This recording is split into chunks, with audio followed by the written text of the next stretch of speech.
Is it possible to get a degree without going into debt?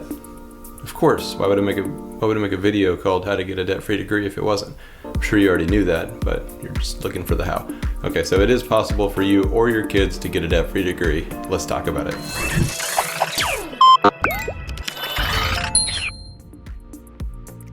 Please don't forget to subscribe for these videos on money, minimalism, our travel journey around the world. We publish a new video every Friday, so hit the subscribe button below, and I would love you forever. 2020 was a year of record-breaking statistics, and unfortunately, a lot of them weren't good ones. Student loan debt actually barreled over $1.5 trillion in 2020. Maybe it's a little out of hand. I'm not going to depress you by giving you more statistics on student loan debt, and it is depressing. But the point is, college doesn't have to equal debt. Not for you, not for your kids. So here are some obvious and some not so obvious ways to get a debt-free degree. Number one, the most obvious, save for college. If you want to help your kids save for college, you have a lot of options. So here are the top 5 options to save for college. Number one, this is probably the most popular, 529 plans. 529 plans usually cover the typical expenses, including tuition, fees, books, supplies, equipment, computers, and even room and board, as long as the student is enrolled at least half time. 529 plans also give you multiple options. So there are a lot of great 529 plans. They are state specific, but definitely look into those. Number two, an ESA, or an education savings account, also known as a Coverdell savings account. This is another option, but the contribution limits are pretty low for this option at $2,000 a year. The investment options are usually more broad than a 529 plan. You can usually invest in individual stocks, bonds, in addition to just investing in mutual funds. Number three, a Roth IRA. So a Roth IRA is an individual retirement account or individual retirement arrangement, depending on who you talk to, but it's a non-traditional way to use a Roth IRA. You can use it for college. The most important thing is making sure your retirement is taken care of, because it's not going to help you to save in a Roth IRA for your kids' college, only for them to have to turn around and pay for your retirement because you didn't cover it yourself. So if you do have other options like a 401k or a TSP or a 403b to save for retirement, then this could be an option. But again, it's not usually any better than a 529 plan, which is made for college expenses. Number four, munis. Munis are municipal bonds, and they're great if you earn a high income because anyone can contribute to them. They grow tax-free. There's basically no limitations in that respect. Your options are broad because you can choose from a bunch of different bonds and bond funds, again, tax-free, and they do usually produce a pretty good return in our experience. We've got between 5 and 7% on munis in the past, and it's not that difficult to do that. Number 5, custodial accounts. The Uniform Gifts to Minors Act and Uniform Transfers to Minors Act allow you to designate your child as a trustee with custodial accounts. While this is an option to save for your child's college, your kids will have free reign over the money once they turn 18 or 21, depending on your state.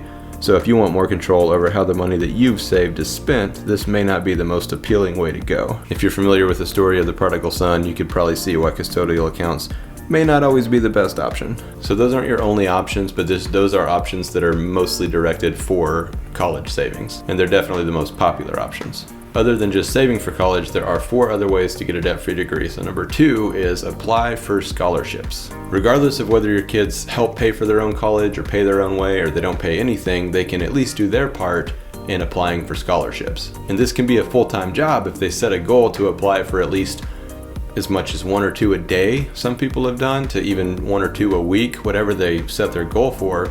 It's like a full-time job if they're just constantly writing these essays and applying for these scholarships.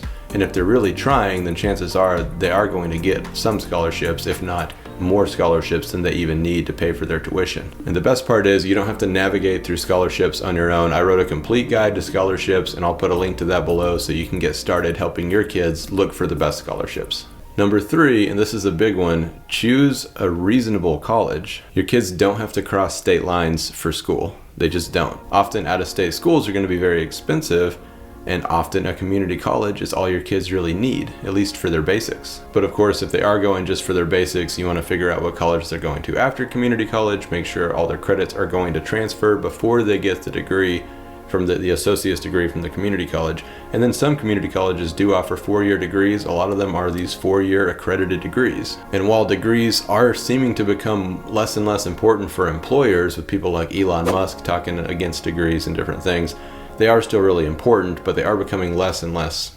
important. It is easier now to get a job without a degree if you are the right person for the job and you can prove that you're the right person for the job.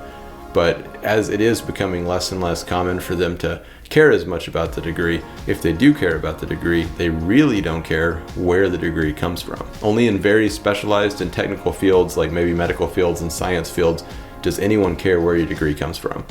I have a friend who works for a major tech company making 6 figures. He's doing really well, but the job required a degree. Well, it required a 4-year degree, and he has a 4-year degree from an unaccredited Christian college, and the degree is in Christian studies. But he got the job because they just said, you have to have a degree. He's like, I got a 4-year degree in Christian studies. They're like, you're hired. And he happened to know tech on his own. He taught himself about tech and everything, so he was qualified for the job. But they didn't care where his degree came from. And I know that's just one example, but it is becoming more common that they really don't care where it comes from, if they require a degree at all. The 4th way to get a debt-free degree, work your way through school. Working your way through college does seem to have a negative connotation. People always talk about, oh, back in my day, I worked my way through college, and they say it almost like it was a bad thing or like it was their only choice.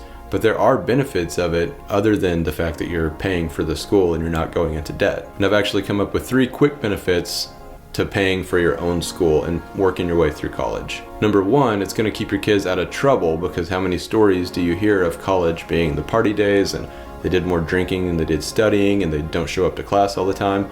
That tends to happen more to people who didn't pay for college.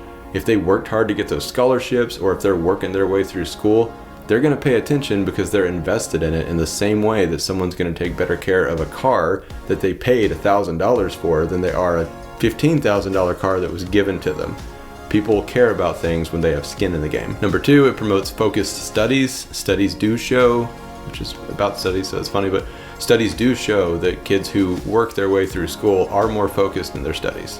And number 3, it improves their grades when they work their way through school. There are actually multiple studies that show when students work part-time, not full-time, but when they work a part-time job and they work enough to pay their way through school, they have better grades than the people who didn't pay for their own college.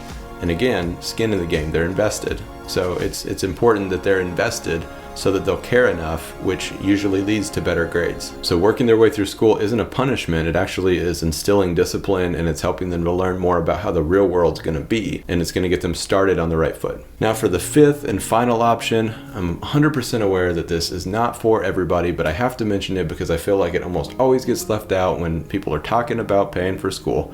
But number 5 is join the military. Again, I know the military is not for everyone. There's a lot of people who definitely don't need to be in the military. I've seen people in the military that probably should not have joined the military. They're just not cut out for it and they cannot adapt, and I'm not sure why they joined in the first place. So if they're going purely for education, then you have to make sure that it's something they're going to actually stick with and do good with aside from the education piece. But the military is a great way to pay for school. After I joined the military, I was extremely surprised to learn the amount of people who literally just joined the military for education.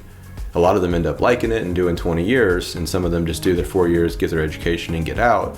But I never had thought about that before, and I didn't even consider going to college until after I joined the military, and I realized that it was 100% free for me to get a bachelor's degree. So between the military tuition assistance, or military TA, and the GI Bill, you can have your entire degree paid for, and you can even go to master's classes and higher level classes, and you will have to come out of pocket when it gets to that point, but they will pay for a large percentage of it still with TA, or you can use your GI Bill to help pay for those master's classes. Again, it's not an option for everybody. Everybody's not cut out for the military. Everybody doesn't want to join the military, but it is an option, so it's something to at least consider. And you can always comment below, you can send me a message, whatever, to talk to me about joining the military, and I'll link a guide below. It's an open letter I wrote to kids that are wanting to join the military. It's specifically written to Christians, but most of the information applies to anybody. So if your kid is interested in joining the military, I would recommend letting them read my article. So college doesn't have to mean debt. It just doesn't. Everyone has student loans is a myth. Everyone does not have student loans. A lot of people have student loans, not everyone. And just because most people may have student loans who go to college, that doesn't mean that your child has to have them or that you have to have them if you're considering going to school and you don't already have them. Getting a debt-free degree isn't easy, but I think it's a lot easier than living a lifetime of student loan repayments. So whether your kids go for the debt-free option that involves more work, or if they go for the debt option that involves a lot more money, they're both hard. So it's one of those choose your hard things. Do you want it hard because you paid your way through, or do you want it hard because now you're in debt for a very long time? They're both hard, so I would just definitely pick the hard that doesn't put you in debt. I'll also put a link below to my article on prep test, prepping for the ACT, SAT, ASVAB, whatever. I have a lot of resources in that article. And I also wrote an article about trade schools because we shouldn't forget about trade schools. Everyone is not meant to go to a traditional college. Some people are happier in trade schools. And I wrote an article about that and the prep test, so I'll link both of those below. Before you go, please subscribe to get more videos on money, minimalism, and our travel journey around the world. Check out my new book, Intentional Children. I'll put a link to that below. There's an entire chapter in there on college, and it expounds upon more ways of saving for it and how the investing works, and it gets into some more details of it. But that is all for today. I will see you next week.